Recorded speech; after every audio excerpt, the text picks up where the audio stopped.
On the 16th of July, 1054, during the liturgy in Hagia Sophia, 3 churchmen from Rome walked up the nave and laid a document on the altar. It excommunicated the Patriarch of Constantinople. Then they left the city. The Pope who had sent them had been dead for 3 months. Most people think that is the day Christianity split in two. The story goes like this. Rome and Constantinople had been arguing for centuries about a single clause in the creed and about whether the bread of the Eucharist should be leavened. In 1054, the argument finally broke. The Pope excommunicated the Patriarch excommunicated the Pope, and one church became two. It is a clean story. It is a tidy story. It even has a date you can put on a slide. It is also dangerously incomplete and in some ways flat out wrong. Here is what that story leaves out. Nothing that happened in 1054 excommunicated a church. 2 men excommunicated each other's colleagues, and one of those 2 acts may not have been legally valid at all, because the authority behind it had died in April. For a century and a half afterwards, popes and emperors went on writing to each other, arranging marriages, negotiating alliances, and asking each other for troops, as men do who have not noticed that Christianity has permanently divided. The break became permanent later, and it became permanent for a reason nobody puts on a slide. A crusading army signed a shipping contract it could not pay. The creditor was a city-state, and the collateral in the end was Constantinople. I am not here to tell you the theology did not matter. It mattered enormously to the men who argued it, and they were not pretending. I am here to tell you something more uncomfortable. Doctrine can be argued for 400 years without a rupture. What made this one irreversible was that the second time these 2 halves of Christendom met at scale, one of them arrived as a debtor and left as an owner. Before we go back, here is what is coming. An emperor who confiscated the papacy's richest estates and moved an entire province out of Rome's jurisdiction 300 years before anyone said the word schism. A pope who died in Norman captivity and whose legates carried his authority to Constantinople after it had expired. A trade privilege granted in 1082 that exempted the merchants of one foreign city from every commercial duty in the empire, and a tax office that made up the loss by charging the emperor's own subjects the full 10%. A contract for 85,000 silver marks and 33,500 men, of whom roughly 12,000 turned up, and 4 bronze horses that were lifted off the hippodrome of Constantinople in 1204 and that are still in Venice. So let's go back. Not to 1054, but 3 centuries earlier, to the point where the 2 halves of the Christian world stopped sharing a balance sheet. In the 730s, the emperor in Constantinople, Leo III, quarreled with the Pope over the veneration of images. That quarrel is usually told as a theological one, and it was. But look at what the emperor actually did about it. He confiscated the papal estates in Sicily and Calabria, and he transferred the entire ecclesiastical province of Illyricum out of Rome's jurisdiction and into the Patriarch's. Understand what that meant in practice. The papacy was not, in the 8th century, primarily a doctrinal authority with an income attached. It was a landholder with a doctrinal authority attached. The patrimonies of Sicily were among the richest properties it held, and Illyricum was a whole region of bishops who had answered to Rome and now answered to Constantinople. In one imperial decision, the Bishop of Rome lost a large part of his revenue and a large part of his jurisdiction, and the man who took both was the Bishop of Constantinople. That is the moment the argument acquired a stake. From then on, whenever the 2 churches disagreed about a clause in the creed, they were also disagreeing about who collected in which provinces. And the 2 churches were not built the same way, which is the structural fact underneath everything that follows. The Eastern Church sat inside a functioning tax state. It had an emperor who could collect, an administration that could enforce, and a patriarch who was appointed with imperial approval and who did not need to raise his own revenue or his own soldiers. The Church in the East was an institution of a state that worked. The Church in the West had no such state. The empire there had gone, and what replaced it was a patchwork of kings and dukes who came and went. So the Bishop of Rome had to become something no Eastern patriarch ever had to become. He had to become a landlord, a diplomat, a tax authority, and eventually a sovereign, because there was nobody else to be those things. 2 institutions with the same creed and completely different balance sheets will not stay aligned for 1,000 years. They did not. And this is where the story gets strange, because the papacy responded by finding a new sponsor. If the Eastern emperor would not protect Rome's property, someone else would. Within 20 years, the popes had turned to the Frankish kings, and by the year 800, a pope had crowned Charlemagne emperor in the West, which from Constantinople looked less like a coronation than like a hostile takeover of a title that was already occupied. It was in Charlemagne's chapel, not in Rome, that the clause everyone fights about was pushed hardest. The word filioque, which says that the Holy Spirit proceeds from the Father and the Son, had been circulating in Spain and Gaul for centuries. Rome resisted, adding it to the creed for a remarkably long time, and did not use it in the Mass until the 11th century. So, the doctrinal argument that supposedly split the Church was, for 200 years, an argument in which Rome sided with Constantinople. Now let's talk about something the conventional narrative gets badly wrong, which is what the two churches were actually fighting over in the middle of the 11th century. It was not the creed. It was southern Italy. By the 1040s, the Boot of Italy was one of the most contested pieces of real estate in Europe. The Byzantines held the south and had held it for centuries. The Lombards held pieces of it. And into it had come a few hundred Norman adventurers, hired as mercenaries, who had begun to notice that they were better soldiers than anyone paying them. For the papacy, this was both a threat and an opportunity, because southern Italy contained Greek Rite churches under Constantinople's jurisdiction sitting on land Rome regarded as its own. Whoever ended up governing the region would decide which patriarch those churches obeyed and where their revenues went. In 1053, Pope Leo IX did something no pope had done in living memory. He raised an army and marched it south. He also coordinated with the Byzantines. The imperial commander in Italy, a man named Argyros, was to bring a Greek army up from Apulia and catch the Normans between them.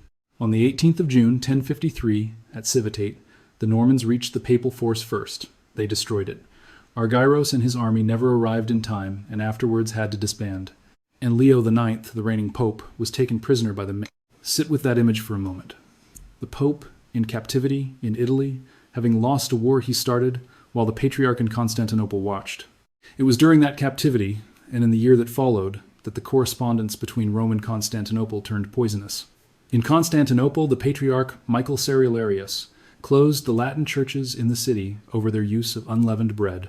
In Italy, the pope's household drafted letters asserting Roman primacy in the sharpest terms yet written. And then Leo died on the 19th of April, 1054, and his legates sailed for Constantinople anyway.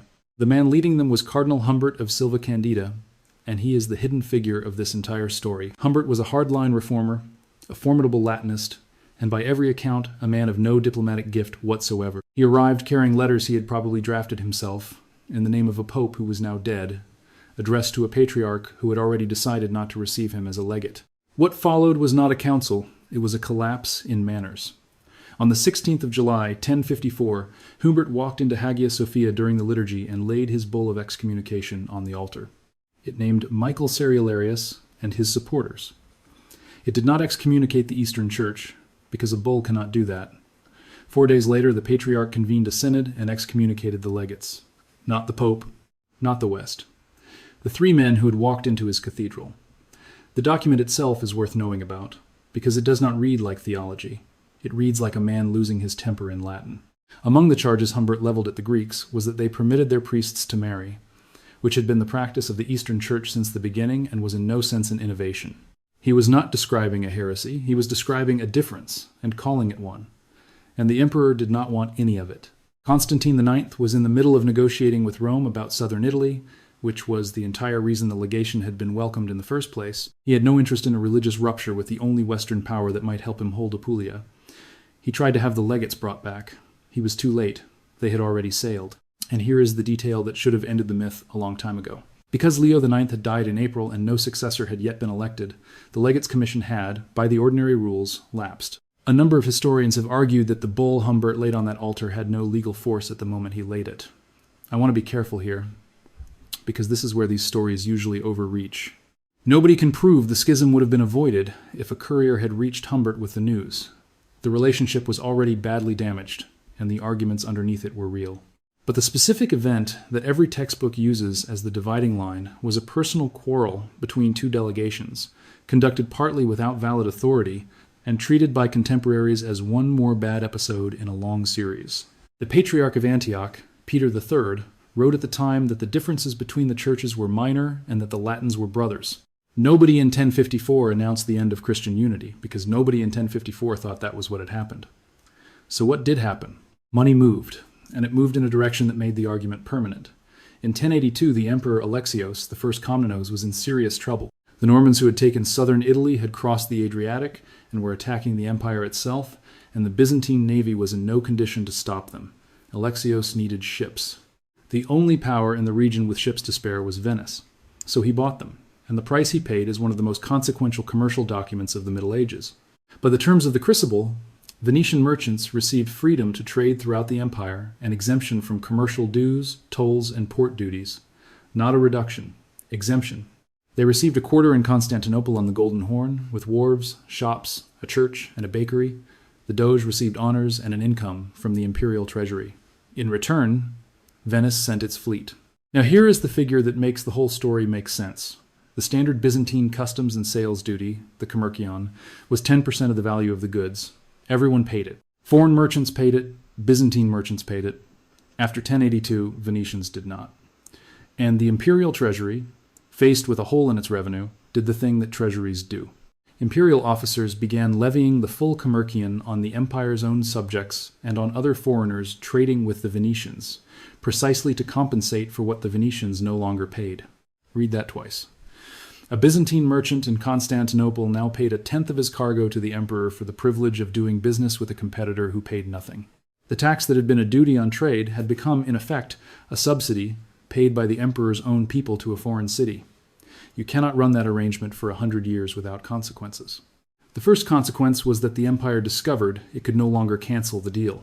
When Alexios died in 1118, his son John II looked at the crucible his father had signed and refused to renew it. On the arithmetic, he was obviously right. The emergency that had bought those ships was 40 years gone, and the exemption was costing the treasury every year. Venice sent a fleet. In August 1122, the Doge Domenico Michiel sailed east with 40 galleys and more than 30 other ships, and over the next 4 years the Venetians methodically wrecked the empire's maritime provinces. They besieged Corfu for 6 months. They raided Chios, Lesbos, Rhodes, Samos, and Andros. In 1126, John capitulated. He issued a new crucible, confirming everything his father had granted, and adding further exemptions and monopolies on top. Understand what had just been established. A tax exemption granted as payment for an emergency had become a permanent right, and it was now enforceable by naval bombardment of the emperor's own islands. The empire had a creditor it could not refuse, 4 generations before the Crusaders arrived. The next consequences were violent in a different way. In early 1171, after a Venetian attack on the Genoese quarter, the Emperor Manuel I did what an emperor does when a privilege has grown into a grievance. He ordered the arrest of every Venetian in the empire and the confiscation of their property, on a single coordinated day. Venice responded with a war fleet, and Byzantine and Venetian relations never fully recovered. Then, in April 1182, something worse. Andronikos Komnenos was marching on the capital to seize the throne, and the Latin quarters of Constantinople were associated with the regime he was overthrowing. His Paphlagonian troops and a local mob went into those quarters, and what happened is remembered as the Massacre of the Latins. I want to give you the honest version of this, because the dishonest version is everywhere. The figure usually quoted is 60,000 Latins killed. That figure comes from Eustathios of Thessalonica and is considered by modern scholars to be greatly exaggerated. Estimates of the Latin population of Constantinople in this period run to a few thousand at most, and estimates of the dead in the hundreds are far more likely than the tens of thousands. But the size of the massacre is not really the point, and this is what I find most unsettling about it. What mattered was not how many died.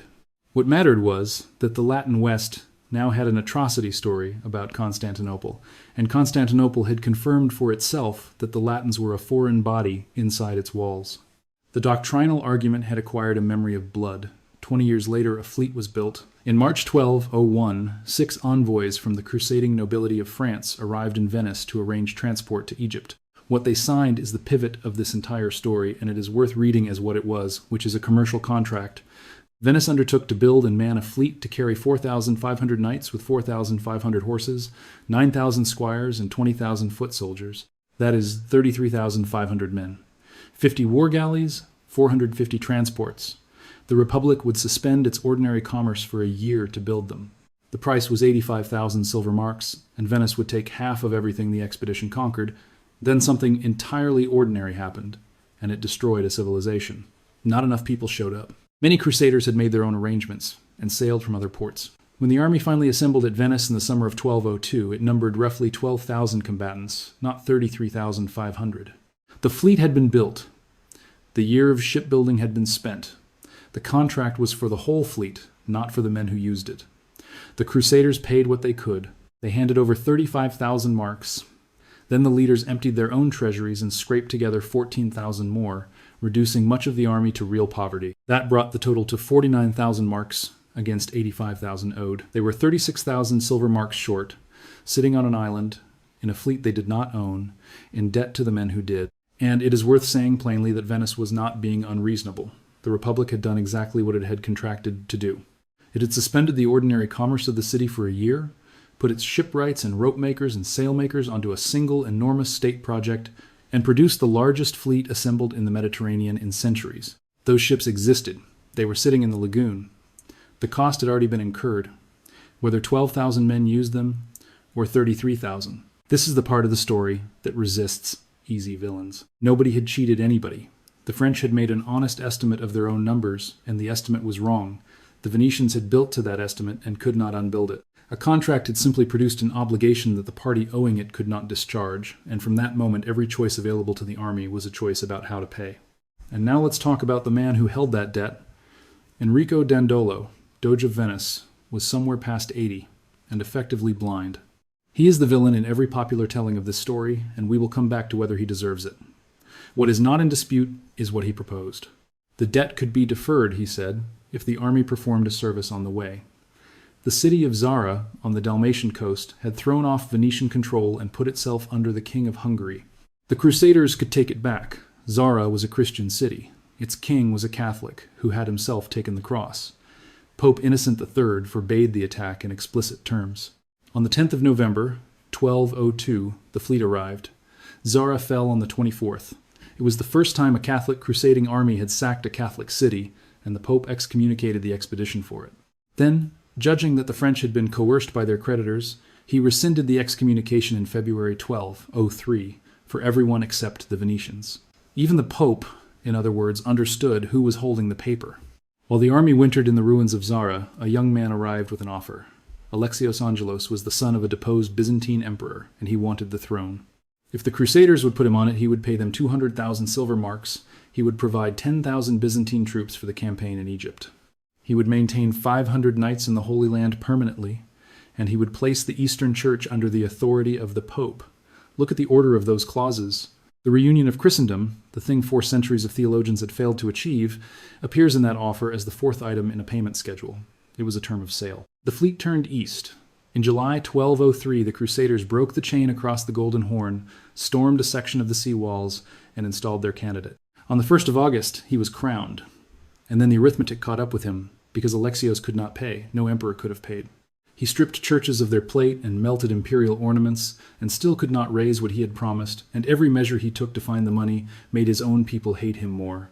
In February 1204, he was overthrown and strangled. The Crusaders were now outside a hostile city, unpaid, still in debt, with nothing to show for 18 months. On the 8th of April, 1204, they attacked and failed. On the 12th, the wind turned and let the ships close with the walls.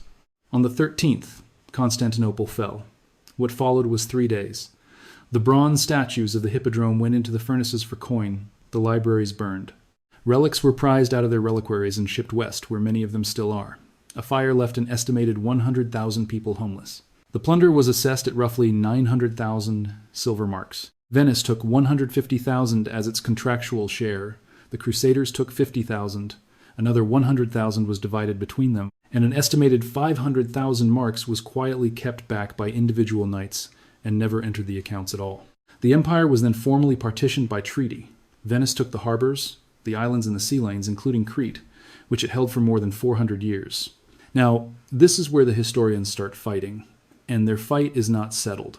For most of the 20th century, the dominant Western account belonged to Stephen Runciman, who described the Fourth Crusade in terms so severe they are still quoted as the standard verdict, calling it the greatest crime against humanity ever committed. Byzantinists such as Donald Nickel argued that the diversion had been designed and that Venice had wanted Constantinople from the start. Then Donald Queller and Thomas Madden made the opposite case and made it carefully.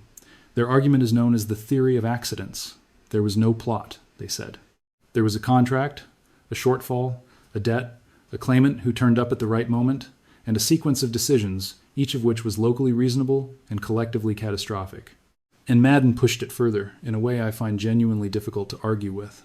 He examined Dandolo's position closely, and concluded that the Doge was the least likely of all the leaders to have wanted the diversion, because Venice had extensive commercial interests in Egypt and every reason to prefer the original destination. There is a parallel argument going on about the other end of this story, and it points the same way. Medievalists have spent decades dismantling the idea that 1054 was a rupture at all. The scholarly position now is close to the one Eugene Webb has put most bluntly. The year functions as a convenient label imposed long afterwards on a divergence that ran for centuries in both directions. Treating it as a break turns a slow process into an event that never happened. That leaves an awkward question. If not, then when? The honest answer is that the churches themselves behaved as though it happened in 1204. So which is it? I am not going to pretend to settle a debate that professional Byzantinists have not settled. What I will point out is that both sides agree on the mechanism, and only disagree about the intent. Nobody disputes that the fleet was built, that the army could not pay for it, that the debt determined where the ships went, or who ended up with the harbors. The argument is about whether anyone planned it. The outcome does not depend on the answer. Now, let me bring all of these threads together, because separately each of these is an episode, and in sequence they are a mechanism.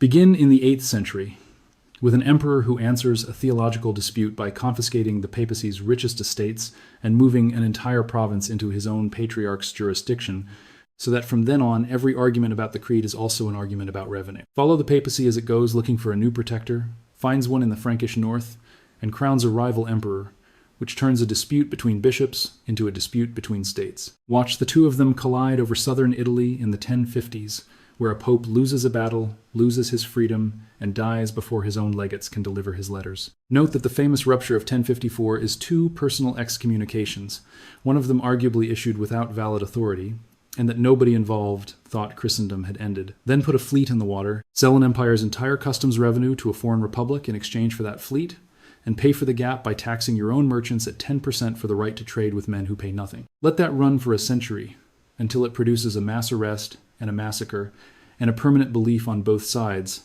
that the other is a foreign body. And then let a crusading army sign a contract for 33,500 men and bring 12,000, so that the largest amphibious force in Europe is legally the property of its creditor. Take any one of those alone, and you get a quarrel, and a synod, and a letter of complaint. Put them in sequence, and you get an empire dismantled by an army that set out to defend it. I want to slow down here, because underneath all of this, there are people the numbers keep hiding. Think about the Byzantine merchant in Constantinople in the year 1150. He is not a theologian. He may have no strong opinion about the procession of the Holy Spirit. What he knows is the customs house on the Golden Horn. He knows that when he brings in a cargo, he pays 1/10 of its value. He knows that the Venetian warehouse 2 streets away pays nothing on goods of the same kind in the same market in his city. He knows that his 1/10 is calculated the way it is, partly because of what the foreigners no longer pay. And he knows that when he complains, he is told this arrangement bought the fleet that saved the empire 70 years ago. He is not being told a lie. It did. That is the cruelty of it.